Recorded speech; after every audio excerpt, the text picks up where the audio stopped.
ಸ್ವಾಗತ ಸ್ನೇಹಿತರೆ. ಇಂದಿನ ಒಂದು ಜನರಲ್ ಸೈನ್ಸ್ ಟಾಪಿಕ್ ಬಂದು ಬಹು ಮುಖ್ಯವಾಗಿರುವಂತಹ ಅಂಶ ಆಗಿರುತ್ತೆ. ಯಾಕಂದರೆ ಇದರ ಮೇಲೆ ತುಂಬ ಬಾರಿ ಎಕ್ಸಾಮಲ್ಲಿ ರಿಪೀಟ್ ಆಗ್ತವೆ ಪ್ರಶ್ನೆಗಳು.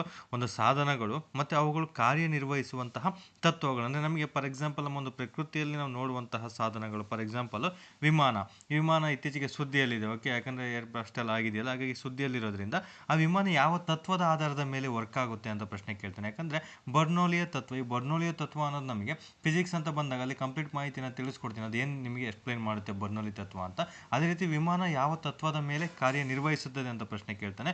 ಬರ್ನೌಲಿಯ ತತ್ವದ ಮೇಲೆ ಕಾರ್ಯವನ್ನು ಅದು ನಿರ್ವಹಿಸ್ತಾ ಬರ್ತದೆ ಸ್ನೇಹಿತರೆ. ತುಂಬಾ ಇಂಪಾರ್ಟೆಂಟ್ ಆಗಿರುತ್ತೆ. ಓಕೆ, ಈ ರೀತಿ ನಿಮಗೆ ಎಕ್ಸಾಮ್ಗಳಲ್ಲಿ ಪ್ರಶ್ನೆಯನ್ನು ಕೇಳ್ತಾ ಬರ್ತಾನೆ. ಫಾರ್ ಎಕ್ಸಾಂಪಲ್ ನೆಕ್ಸ್ಟು ಈ ವಾಷಿಂಗ್ ಮಿಷಿನ್ ಯಾವ ರೀತಿ ವರ್ಕ್ ಆಗುತ್ತೆ? ಕೇಂದ್ರ ತ್ಯಾಗಿ ಬಲ ಅಂತ ಬರುತ್ತಲ್ಲ, ಅದ್ರ ಮೂಲಕ ಇದು ವರ್ಕ್ ಆಗ್ತಾ ಬರುತ್ತೆ. ಇನ್ನು ಸೆಂಟ್ರಿಫ್ಯೂಸ್ ಅಂತ ಬರುತ್ತೆ, ಇದನ್ನು ಸಹ ಕೇಂದ್ರ ತ್ಯಾಗಿ ಬಲದಿಂದ ಬರುತ್ತೆ. ಮತ್ತು ಹಾಲಿನಿಂದ ಬೆಣ್ಣೆ ತೆಗೆಯೋದು ಸಹ ಕೇಂದ್ರ ತ್ಯಾಗಿ ಬಲನೇ ಆಗಿರ್ತದೆ ಸ್ನೇಹಿತರೆ. ಅಂದರೆ ಕೇಂದ್ರ ತ್ಯಾಗಿ ಬಲ ಅಂದರೆ ಒಂದು ಬಲ ಫುಲ್ ಕಂಪ್ಲೀಟ್ ಕೇಂದ್ರದಲ್ಲಿ ಇರುತ್ತೆ. ಈಗ ಫಾರ್ ಎಕ್ಸಾಂಪಲ್ಲು ಒಂದು ಸೆಂಟ್ರಿಫ್ಯೂಸ್ ಆಗಿರ್ಬೋದು, ಇವೆಲ್ಲ ಹೇಳಿದ್ನಲ್ಲ, ವಾಷಿಂಗ್ ಮಿಷಿನ್ ತಿರುಗಬೇಕಾದ್ರೆ ಕಂಪ್ಲೀಟ್ ಪ್ರೆಷರ್ ಅದರದ್ದು ಒಂದು ರೂಪ ಎಲ್ಲಿರುತ್ತೆ, ಶಕ್ತಿ ಎಲ್ಲಿರುತ್ತೆ ಅಂತ ಕೇಳಿ ಸೆಂಟ್ರಲ್ ಇರುತ್ತೆ. ಹಾಗಾಗಿ ಅದನ್ನು ಕೇಂದ್ರ ತ್ಯಾಗಿ ಬಲ ಅಂತ ಕರಿತಾ ಬರ್ತೀವಿ. ತುಂಬಾ ಇಂಪಾರ್ಟೆಂಟ್ ಆಗುತ್ತೆ. ಓಕೆ, ನಂತರ ರಾಕೆಟ್ ನ್ಯೂಟನ್ನ ಯಾವ ನಿಯಮದ ಮೂಲಕ ವರ್ಕ್ ಆಗುತ್ತೆ? Action. Okay, every action reaction ಇದೆ ಅಂತ ಹೇಳ್ತಾರಲ್ಲ, ನ್ಯೂಟನ್ನ ಮೂರನೇ ನಿಯಮದಿಂದ. ತುಂಬಾ ಇಂಪಾರ್ಟೆಂಟು. ಅಥವಾ ಸಂವೇಗ ಸಂರಕ್ಷಣಾ ತತ್ವದ ಮೂಲಕ ರಾಕೆಟ್ ವರ್ಕ್ ಆಗ್ತಾ ಬರುತ್ತೆ. ಫೋಟೋ ಕಳಿಸ್ತೀನಿ, ತುಂಬ ಸುಲಭವಾಗಿ ನಿಮ್ಗೆ ಅರ್ಥ ಆಗುತ್ತೆ. ಅದು ನೋಡಿಕೊಂಡು ನೀವು ನೋಟ್ಸ್ ಮಾಡಿಕೊಂಡ್ರೆ ಅದೇ ರೀತಿ ನಿಮಗೆ ಪ್ರಶ್ನೆಗಳನ್ನು ಕೇಳ್ತಾ ಬರ್ತಾನೆ ಸ್ನೇಹಿತರೆ.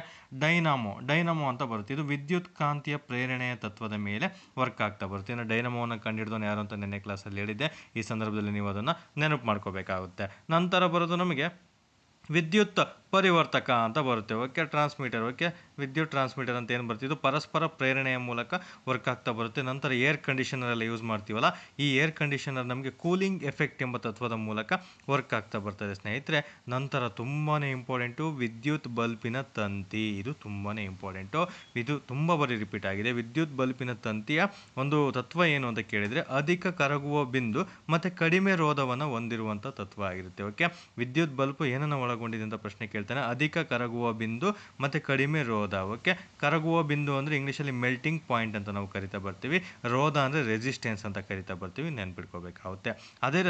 ಅದೇ ರೀತಿ ವಿದ್ಯುತ್ ಫ್ಯೂಸ್ ಅಂತ ಬರುತ್ತೆ, ಇದು ಉಲ್ಟಾ ಅದರದ್ದು. ಓಕೆ, ಕಡಿಮೆ ಕರಗುವ ಬಿಂದು, ಹೆಚ್ಚಿನ ರೋಧ. ಎಕ್ಸಾಮಲ್ಲಿ ನಿಮಗೆ ಇವೆರಡೇ ಆಪ್ಷನ್ನ ಕೊಡ್ತಾ ಬರ್ತಾನೆ. ಒಂದು ಕೇಳ್ತಾನೆ ಪ್ರಶ್ನೆ, ಬಟ್ ಇವೆರಡು ಆಪ್ಷನ್ ಕೊಟ್ಟಾಗ ನಿಮಗೆ ಕನ್ಫ್ಯೂಷನ್ ಆಗೋ ಚಾನ್ಸಸ್ ಇರುತ್ತೆ. ತುಂಬ ಕೇರ್ಫುಲ್ಲಾಗಿ ಓದ್ಕೊಳ್ಳಿ. ಓಕೆ, ಫೋಟೋ ಕಳಿಸಿದಾಗ ಆ್ಯಸ್ ಇಟ್ ಈಸ್ ವಿದ್ಯುತ್ ಫ್ಯೂಸ್ ಈ ಕೆಳಗಿನ ಯಾವುದರ ಮೂಲಕ ಒಂದು ಲಕ್ಷಣವನ್ನು ಒಳಗೊಂಡಿದೆ ಅಂತ ಕೊಟ್ಟಾಗ ಕಡಿಮೆ ಕರಗುವ ಬಿಂದು, ಹೆಚ್ಚಿನ ರೋಧ ಅಂತ ನೆನ್ಪಿಟ್ಕೋಬೇಕಾಗುತ್ತೆ. ನಂತರ LPG ಸಿಲಿಂಡರ್, ಇದು ಹೆಚ್ಚಿನ ಒತ್ತಡ ಮತ್ತು ಕಡಿಮೆ ತಾಪ ಹೊಂದಿರುತ್ತೆ. ಯಾಕಂದರೆ ಸಿಲಿಂಡರ್ ಅಂತ ಬಂದಾಗ ಪ್ರೆಷರ್ ಅದಕ್ಕೆ ಇಂಪಾರ್ಟೆಂಟ್ ಆಗಿರುತ್ತೆ, ತಾಪಮಾನ ಸಹ ಕಡಿಮೆ ಇರ್ತದೆ ಸ್ನೇಹಿತರೆ. ಹಾಗಾಗಿ ಇದು ತುಂಬಾ ಇಂಪಾರ್ಟೆಂಟ್ ಆಗಿರುತ್ತೆ. ನಂತರ ಬರೋದು ನಮಗೆ ಬಟ್ಟೆಗಳು ಒಣಗುವುದಕ್ಕೆ ಯಾವ ಕ್ರಿಯೆ ಅಂತ ಕರಿತೀವಿ ಅಂತ ಕೇಳ್ತಾನೆ. ಬಾಷ್ಪೀಕರಣ ಕ್ರಿಯೆ ಅಂತ ನಾವು ಕರಿತಾ ಬರ್ತೀವಿ.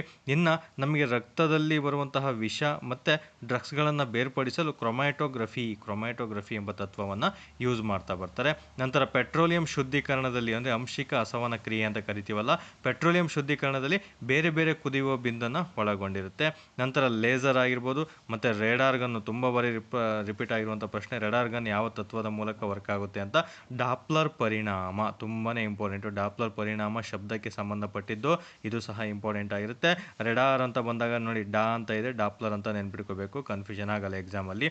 ನಂತರ ಪ್ರೆಷರ್ ಕುಕ್ಕರ್ ಯಾವ ತತ್ವದ ಮೂಲಕ ವರ್ಕ್ ಆಗುತ್ತೆ ಅಂತ ಕೇಳಿದರೆ ಇಲ್ಲಿ ಅಧಿಕ ಒತ್ತಡ ಮತ್ತು ಅಧಿಕ ಕುದಿಯುವ ಬಿಂದು. ಇಲ್ಲಿ ಕನ್ಫ್ಯೂಷನ್ ಮಾಡ್ಕೋಬೋದು. LPG ಸಿಲಿಂಡರ್ ಅಂತ ಕೇಳಿದರೆ ಹೆಚ್ಚಿನ ಒತ್ತಡ ಕಡಿಮೆ ತಾಪ, ಬಟ್ ಪ್ರೆಷರ್ ಕುಕ್ಕರ್ ಅಂತ ಬಂದಾಗ ಎರಡೂ ಅಧಿಕ ಬರಬೇಕಂತ ನೆನ್ಪಿಟ್ಕೊಳ್ಳಿ. ಅಧಿಕ ಒತ್ತಡ ಅಧಿಕ ಕುದಿಯುವ ಬಿಂದು. ಫಾರ್ ಎಕ್ಸಾಂಪಲ್ ಕುಕ್ಕರ್ ಅಂದರೆ ಎಲ್ಲನೂ ಜಾಸ್ತಿ ಇರಬೇಕಪ್ಪ ಅದಕ್ಕೆ ಅಂತ ನೆನ್ಪಿಟ್ಕೊಳ್ಳಿ. ಅಧಿಕ ಒತ್ತಡ ಅಧಿಕ ಕುದಿಯುವ ಬಿಂದು ಇರಬೇಕು ಸ್ನೇಹಿತರೆ. ಕುದಿಯುವ ಬಿಂದು ಅಂದರೆ ಬಾಯ್ಲಿಂಗ್ ಪಾಯಿಂಟ್ ಅಂತ ಕರಿತೀವಿ ನೋಡಿ. ಕರಗುವ ಬಿಂದು ಅಂದರೆ ಮೆಲ್ಟಿಂಗ್ ಪಾಯಿಂಟು, ಕುದಿಯುವ ಬಿಂದು ಅಂದರೆ ಬಾಯ್ಲಿಂಗ್ ಪಾಯಿಂಟ್ ಆಗಿರುತ್ತೆ. ನಂತರ ತಾಮ್ರದ ಶುದ್ಧೀಕರಣ ಒಂದು ನೊರೆ ತೇಲುವಿಕೆಯ ಒಂದು ತತ್ವದ ಮೂಲಕ ವರ್ಕ್ ಆಗ್ತಾ ಬರುತ್ತೆ. ಇನ್ನು ರಾಸಾಯನಿಕ ಸಮೀಕರಣಗಳನ್ನು ಸರಿದೂಗಿಸುವುದು ರಾಶಿ ಸಂರಕ್ಷಣಾ ನಿಯಮದ ಮೂಲಕ ವರ್ಕ್ ಆಗ್ತಾ ಬರುತ್ತೆ.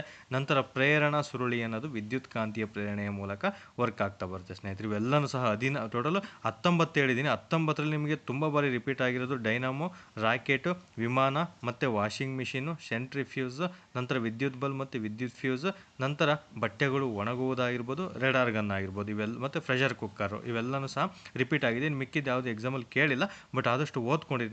ನಿಮಗೆ ಇವುಗಳ ಮೂಲಕ ಮ್ಯಾಚ್ ದಿ ಫಾಲೋಯಿಂಗ್ ಕೇಳ್ತಾ ಬರ್ಬೋದು, ಅಥವಾ ಒನ್ ವರ್ಡಲ್ಲಿ ಕೇಳ್ತಾ ಬರ್ಬೋದು, ಅಥವಾ 1 2 3 4 ಅಥವಾ 1 3 ಸರಿ ಈ ರೀತಿ ಅಂತಲೂ ಸಹ ಪ್ರಶ್ನೆಗಳನ್ನು ನಿಮಗೆ ಕೇಳಲಾಗ್ತದೆ ಸ್ನೇಹಿತರೆ. ತುಂಬಾ ಇಂಪಾರ್ಟೆಂಟ್ ಆಗಿರುವಂಥ ಟಾಪಿಕ್ಕು. KPSC ಗ್ರೂಪ್ ಸಿಗಳಲ್ಲಿ ಇಂಥ ಪ್ರಶ್ನೆಗಳು ಕೇಳ್ತಾ ಇರ್ತಾನೆ. PCPSCಗಂತೂ ಸಹ ಯಾವಾಗಲೂ ರಿಪೀಟ್ ಆಗುವಂತಹ ಅಂಶಗಳೇ ಆಗಿರ್ತವೆ.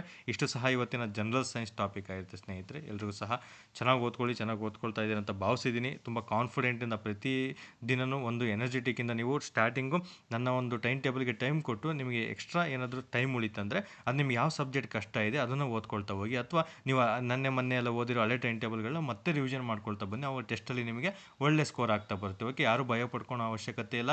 ಹೋಗ್ತಾ ಹೋಗ್ತಾ ನಿಮಗೆ ಎಲ್ಲನೂ ಅಡ್ಜಸ್ಟ್ ಆಗ್ತಾ ಬರುತ್ತೆ.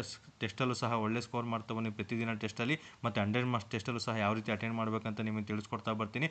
ತುಂಬ ಕೇರ್ಫುಲ್ಲಾಗಿ ಯಾರು ಓದ್ತೀರಾ, ಒಂದು ಶ್ರದ್ಧೆಯಿಂದ, ಒಂದು ಉತ್ಸಾಹ, ಎಂಥೂಸಿಸಮ್ ಅಂತ ಕರಿತೀವಲ್ಲ, ಆ ಉತ್ಸಾಹ ಅನ್ನೋದು ಇರಲೇಬೇಕಾಗುತ್ತೆ ಸ್ನೇಹಿತರೆ. ನಿಮಗೆ ನೀವು ಎಷ್ಟೇ 12 ಅವರ್ 15 ಅವರ್ ಓದಿ ಉತ್ಸಾಹ ಇಲ್ಲ ಅಂದರೆ ಆಗೋದಿಲ್ಲ ಓದೋದಕ್ಕೆ. ಒಂದು ಎನರ್ಜಿ ಇರಬೇಕು, ಒಂದು ಕಾನ್ಫಿಡೆಂಟ್ ಲೆವೆಲ್ ಇರಬೇಕು. ನಾನು ಓದಿರೋದು ಇಷ್ಟೇ ಆದ್ರೂ ಅದ್ರಲ್ಲಿ ಬಂದು ನಾನು 100% ಎಲ್ಲನೂ ಸರಿಯಾಗಿ ಬರ್ತೀನಿ ಅಂತ ಕಾನ್ಸೆಪ್ಟನ್ನು ಅರ್ಥ ಮಾಡ್ಕೊಂಡು ಹೋದಲ್ಲಿ ಖಂಡಿತ ನಿಮಗೆ ಬೇಗನೆ ಸಕ್ಸಸ್ ಸಿಗುತ್ತೆ. ಮಾರ್ಕ್ಸು ಸಹ ಒಳ್ಳೆ ಸ್ಕೋರೇ ಬರ್ತವೆ ಸ್ನೇಹಿತರೆ. ಇಷ್ಟು ಹೇಳ್ತಾ ಈ ಒಂದು ಕ್ಲಾಸಸನ್ನು ಮುಗಿಸ್ತಾ ಇದ್ದೀನಿ. ಧನ್ಯವಾದಗಳು.